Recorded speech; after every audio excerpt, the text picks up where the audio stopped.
அழுக்காக சுத்தமா வச்சு பார்த்தா சுத்தமா தெரியுது.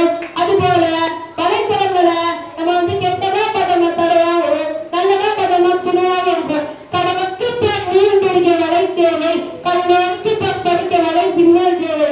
ஆபரேஷன் பண்ண டாக்டருக்கு அப்டேட் தேவை, அது பக்கம் இருக்கிற அம்மாவுக்கு யூடியூப் தேவை, கூகுள் அப்புறம் சரியான கூகுள் மேப் தேவை. நான் சொன்ன எல்லாத்துக்கும் ஆண்ட்ராய்ட் செல்லு தேவை. உலகமே உள்ளங்கள் என்பதை உணர்ந்து சொல்கிறேன். வணக்கம் என்பது நன்றி.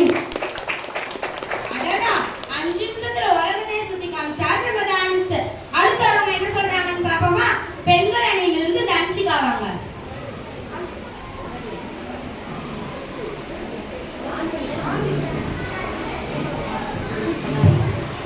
நடுவர் அவர்களே வணக்கம். நடுவர் அவர்களே, அந்த காலத்துக்கும் இந்த காலத்துக்கும் என்ன வித்தியாசம் தெரியுமா? என்ன வித்தியாசம்பா? அந்த காலத்துல வாஸ்து பார்த்து வீடு கட்டினாங்க. ஆனா இப்பெல்லாம் டவர் இருக்கிற இடமா பார்த்து வீடு கட்டுறாங்க.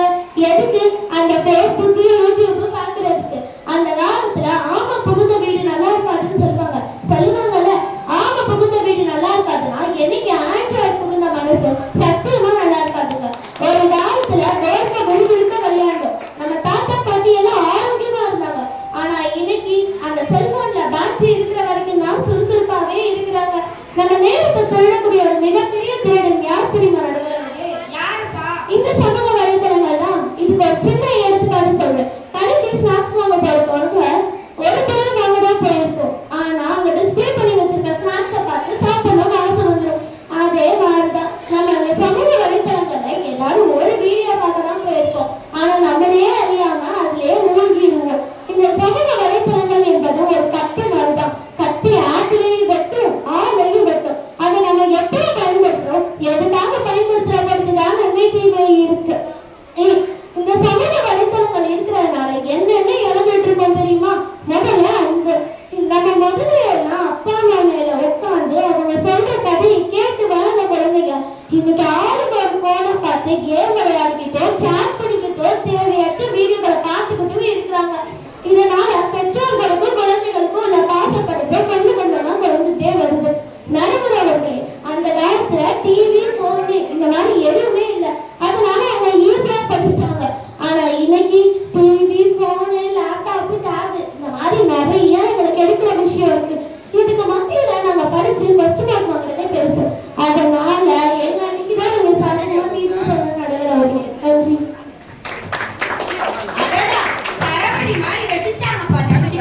எதிராளில இருந்து பேச வரவங்க சமசக்கர மாதிரி சுத்துறாங்களா இல்ல புஷ்பான மாதிரி புஷ்னு போறாங்களான்னு பார்ப்போம். எதிராளில இருந்து புஷ்பராஜ் வாங்க. எதிராளில இருந்து சித்தார்த் வாங்க. நடுவர் அவர்களே, இப்ப நம்ம எழுத்து போட்டி, கட்டுரை போட்டி, பேச்சு போட்டின்னு வச்சுருக்காங்க. அதுலயே நம்ம பார்ட்டிசிபேட் பண்ணணும்னா கூட நம்ம சிந்திச்சு நம்ம ரொம்ப கஷ்டமா எழுதுறோம். அதனால நம்ம கம்மியா தான் பாயிண்ட்ஸ் வருது.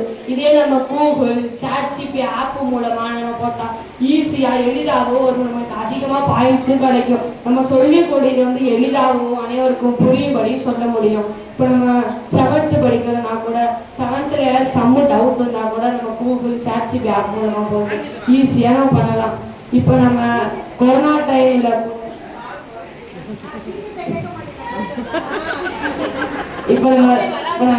நம்ம கொரோனா டைம்ல கூட எல்லா பேரும் வேலைக்கு போகாம பள்ளிக்கூட போகாம வீட்லயே இருந்தாங்க.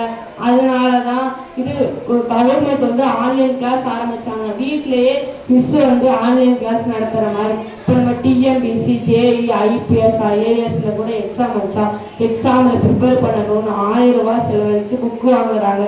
இதே நம்ம 100 ரூபாய் டேட்டா ரீசார்ஜ் பண்ண மட்டும் போதும். நம்ம செல்லையே பிடிஎஃபா எழுதி எக்ஸாமுக்கு ப்ரிப்பேர் ஆகலாம்.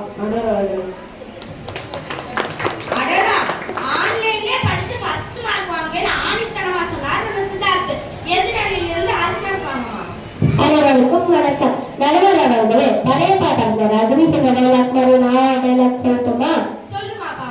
அதிகமா வாட்ஸ்அப் குரூப்ல இருக்க மாணவர்களும் அதிகமா சேட் பண்ற மாணவர்களும் எக்ஸாம்ல நல்ல மார்க் ஆகுதா சரித்திரம். அதிகமா போன் யூஸ் பண்ற இளைஞரோட சாதிக்கு திறனை 7% குறைஞ்சு போகுது. இப்ப உங்களுக்கு உண்மை சம்பவத்தை சொல்றேன். திருநெல்வேலி மாவட்டத்தை சேர்ந்த ஒரு சின்ன பையன் பேரா அனுப்பிச்சிருவேன். இந்த பையன் 2 மாசத்துக்கு முன்னாடி அவனோட அப்பாவுக்கு ஒரு பைக் வாங்கி கொடுத்துருக்கான். இப்போ ரீல்ஸ் வந்து அவனோட அப்பாவுக்கு 20 லட்சம் ரூபாய்க்கு ஒரு கார் வாங்கி கொடுத்துருக்கான். யூடியூப்ல இதெல்லாம் இந்த சப்போர்ட் இல்லாம நல்லா வாங்கியிருக்க முடியாது ஃபேமிலிஸ் அப்படின்னு வீடியோ போட்டிருக்கான். இந்த பையன் ஆன்லைன் கேமிங்க ப்ரொமோட் பண்றான். இந்த கேம்ல இருந்து தான் நான் கார் வாங்கினேன், நீங்களும் இந்த கேம்ல இருந்து சம்பாதிக்கலாம் அப்படின்னு சொல்றான். அப்புறம் ஒர்க் ஃப்ரம் ஹோம் ஜாப் அப்படின்னு ஒன்று இது பண்றான்.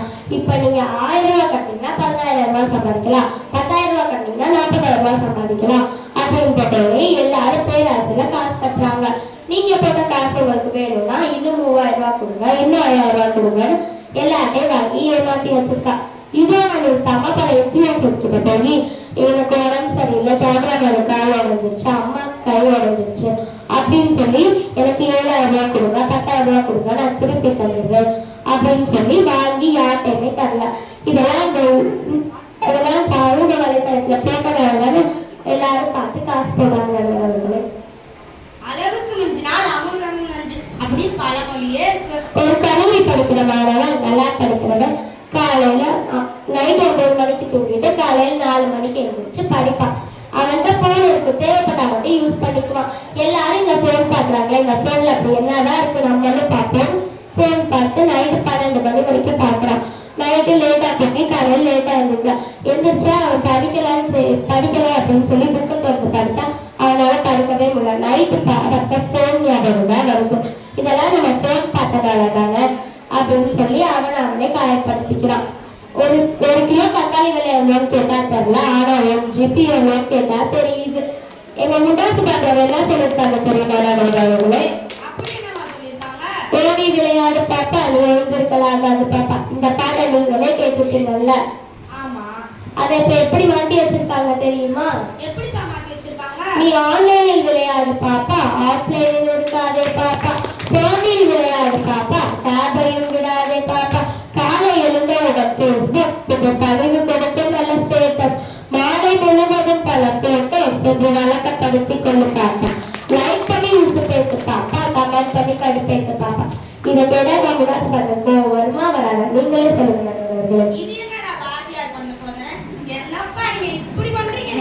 சாயங்காலம் எங்கதான் வருது, அதை ஞாபகம் வச்சுக்கிட்டு தீர்ப்பு என்ன சாதகமா சொல்லுவீங்க. நன்றி நன்றி.